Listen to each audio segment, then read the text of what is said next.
புனிதா, நான் கபிலனுக்கு ஃபோன் பண்ணேன், அவன் ஃபோனே எடுக்கலையே. மாமா, அவரு ஒரு கிளைண்ட் ஒருத்தரை பார்க்க போயிருக்காரு. அதான் ஃபோன் அட்டென்ட் பண்ண முடிஞ்சிருக்காது. ஏன் மாமா, கபிலன் கிட்ட ஏதாவது சொல்லணுமா? கபிலன்ட்ட மட்டும் இல்லம்மா, உங்க 2 பேரையும் வச்சு ஒரு நல்ல செய்தி சொல்லலாம்னு நினைச்சேன். அப்படியா மாமா? என்ன விஷயம்? நம்ம கோயில்ல வச்சு அமுதாவுக்கு ஒரு ஜாதகம் பார்த்தோம்ல. ஆமா மாமா, நேத்து கூட மாப்பிள்ளை வீட்ல இருந்து ஏதாவது சொன்னாங்களான்னு நான் கேட்டேனே. இப்பதான் தரகர் ராமநாதன் வந்துட்டு போனாரு. பையன் வீட்டுல அமுதாவோட ஜாதகம் ரொம்ப பிடிச்சு போச்சான். எப்ப நேர்ல வந்து பொண்ணை பார்க்கலாம்னு கேக்குறாங்க.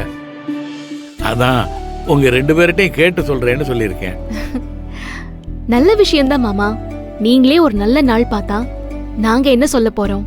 நீங்க எதுவும் சொல்ல மாட்டீங்க. என் வீட்டோட ஒரே மருமகன் நீ வந்ததுக்கு பிறகுதான் நம்ம வீட்டுல நடக்க போற இன்னொரு நல்ல விஷயம் இது.